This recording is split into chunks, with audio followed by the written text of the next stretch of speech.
Now, officially, the race to find the next SNP leader is still on, but it is a one-horse race just now, and it'll stay that way unless some wild card makes a late run up the rails before lunchtime tomorrow.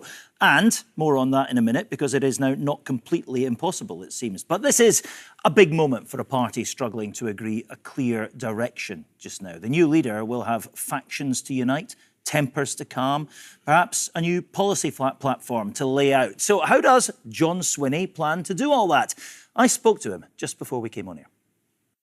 John Swinney, we've been talking all week about a coronation happening, you being crowned as the new SNP leader and First Minister. We're hearing, though, overnight, a well-known activist by the name of Graham McCormick is telling people that he's got the numbers to run against you and he intends to lodge papers. We asked him to confirm that last night. He wouldn't speak to us. But do you believe you may now face a contest? Obviously, the party's got internal democracy that it's got to go through, and nominations close at noon tomorrow. We will find out tomorrow if there are any more candidates than me contesting the election to be the next SNP leader. But of course, it's the democratic right of members of the party to come forward. There are thresholds of support they have to pass. And if that's the case, then we'll have a contest and we'll know the outcome in a few weeks' time. Would you relish 3 weeks of hustings around the country? Well, obviously, I'm a participant in party internal democracy. So if that's what the party wishes to have, then that's what we'll have. I think it would be better if we just got on with things, that we started the rebuilding of the SNP and its political strength. I feel the response to my message on Thursday has been very positive within the party and within the country.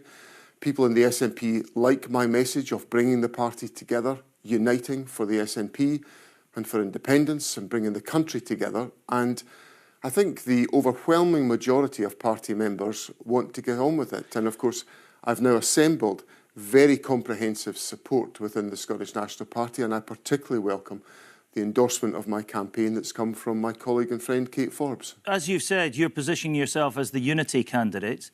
What was the cause of the disunity in the SNP? I think we had a very difficult leadership election last year. We obviously had a lot of strains around about a number of issues within Parliament, and I think we've basically just had a pretty rough couple of years, and it's a whole host of issues that have come together. And my route to solve that is, first of all, by bringing people together behind myself as a trusted individual within the SNP, somebody who is held with confidence amongst members of the party, who's got a proven track record of bringing people together. Secondly, about making sure that we've got good internal processes of discussion so that members of the party are able to air their points of view in a respectful fashion. And I'll make sure that's the case. I've got, again, in my long history in the SNP, I've got a track record of running our democratic institutions in an effective and appropriate way so that people can have their say. But most importantly, about getting the SNP to face outwards, to engage with the people of Scotland. And I've been really overwhelmed by the messages that I've had from colleagues who've been out campaigning over the weekend in Scotland, saying that the public are responding really positively to the mood and the outlook that I've created since Thursday morning when I announced my candidacy. And I think... Why has the party not been engaging with the people of Scotland? Well, the party has been engaging, but we've been also...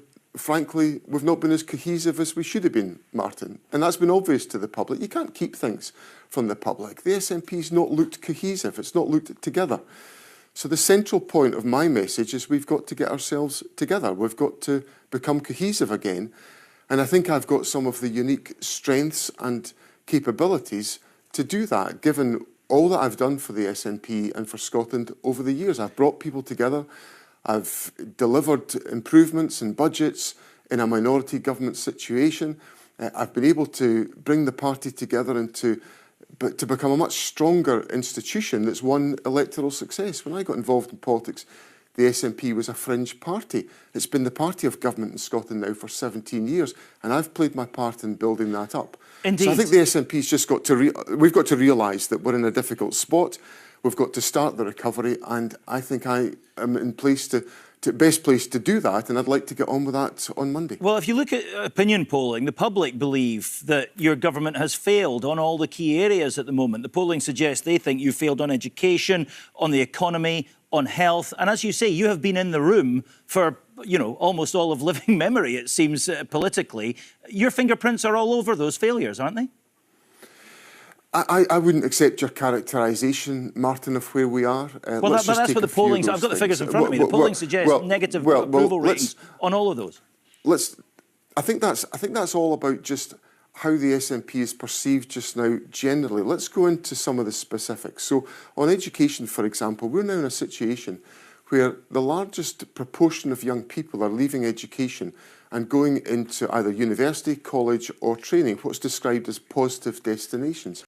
On health, we've got the best performing accident and emergency system in the United Kingdom, although I accept it's got many challenges. We are seeing huge support for the proposals we've put out in relation to the use of our travel networks and transport networks. We've got unemployment, which is very, very low as a consequence of the direction of investment in skills and training from the Scottish National Party government. So I think the substance of the SNP's performance is very good and very strong. But what we need to do is we need to share that and express that to the public in a confident way and overcome some of that perception that you've put to me from the polls. Okay, and I think that perception comes from the fact that the SNP doesn't look like a cohesive political party just now. Look, I mean, look, we could get dragged into discussions on all of those fields. I don't want to do that because I want to talk about you and your specific suitability for this job. Did you have to be persuaded to run? Yes, because I took a decision last year that I'd served in government for 16 years. I felt it was time for me to give other people a chance to take leading roles within the SNP and the government. I felt I'd frankly done my bit. I also was mindful of the fact that I'd asked a lot of my family over many years. You know my own personal circumstances. My wife has multiple sclerosis. I'm very heavily involved in supporting her, as I should be, and I want to be as her husband. So the idea of me becoming SNP leader and First Minister is not something I can just snap my fingers and say, yeah, let's get on and do that. I had a lot to think about because I've got to think about the implications for my family. And I also had to think about whether this was right for the SNP. Now, if I'd stood last year, I would have been going into office, and I probably would have won last year. I would have been going into office pretty tired and pretty mentally and physically drained by 16 years in office.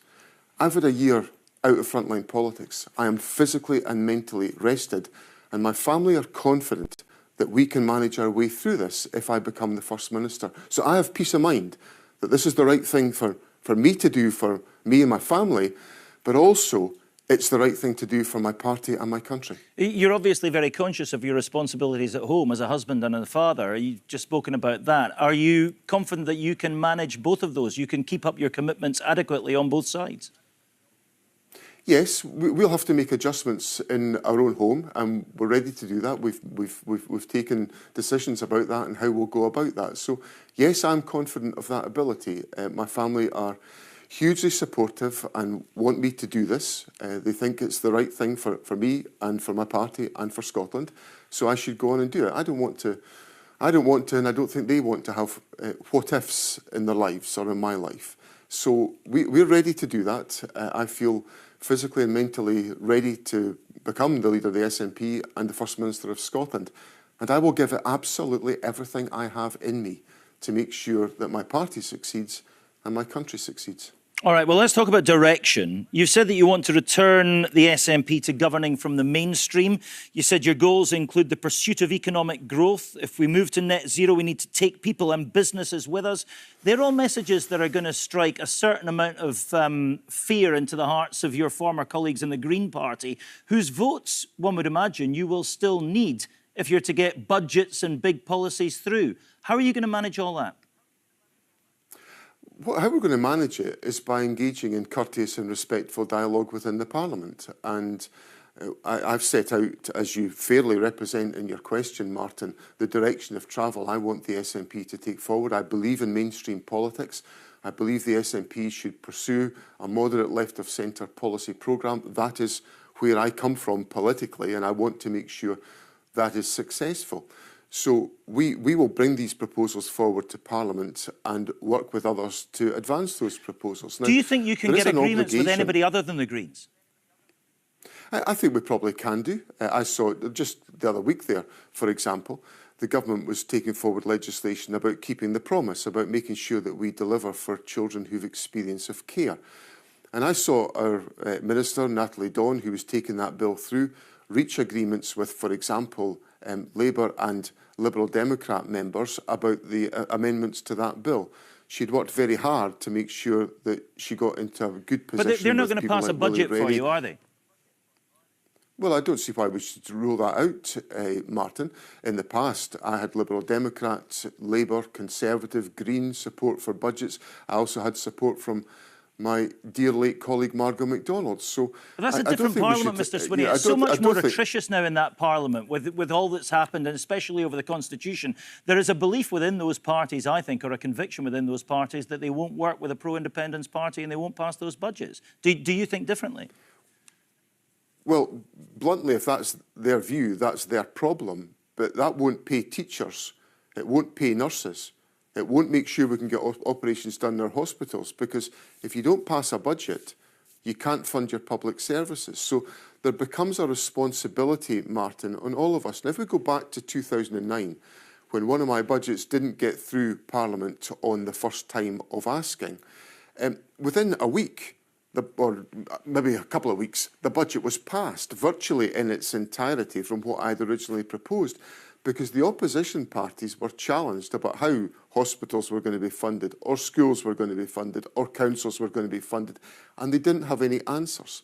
So a budget process puts a responsibility and an obligation on everybody, not just the government. I accept that government's got to act differently to try to get people on board. Government's got to change how it talks to people. But the example I've just given you about the children's bill the other week there and the conduct of our Minister Natalie Dawn, she was able to get people into a point of agreement. We've got to do more of that in the period going forward. Okay. That'll be a test for the government, but it'll also be a test for the opposition too. Let me just ask you, Humza Yousaf, in his departure speech, said Scotland is, quote, frustratingly close to independence, and I'm absolutely certain my successor will deliver it. Are you absolutely certain you will be the man to deliver independence, John Swinney? I am, yes. How are you going to do that? I'm going to do it by reaching out to people in Scotland and explaining the reasons why Scotland has got to be an independent country. And let me just give you two examples of that. The first is that every household in this country is struggling with the cost of living crisis that we are all facing. That is a product of 14 years of austerity and economic mismanagement by the United Kingdom government, especially the madness of the Liz Truss government, which the Scottish Conservatives wanted me to follow. The second thing is that we're suffering because of a Tory-imposed Brexit that we in Scotland never voted for. Now, the way to avoid these crises of the cost of living crisis or the Brexit crisis is for Scotland to be able to take her own decisions. How much support for that argument do you need, Mr Swinney, before you can ask for a referendum again? 60% polling? Really convincing and demonstrable increased levels of support for independence. Now, independence is give me a figure. Give me a figure, John Swinney. Well, I'm not going to get into this. 60%? You know, I'm in the early days, Martin. Let's just quietly and patiently go through this discussion, because I want to have a dialogue with the public in Scotland. I want to build their confidence around independence. Now, independence is better supported today than it was in 2014. So that's an optimistic point. But I think we've still got a lot of work to do to bring people to share the arguments and the aspirations that I have felt all my adult life. And I want to make sure I win that argument. But I'll do it by patient and respectful dialogue with people in Scotland. We need more of that. We've got far too much of the attrition and the conflict in political debate. I want to take some of the conflict out of it and have a reasoned conversation. All right, we'll be having many more conversations, I'm sure, in the months to come. But for now,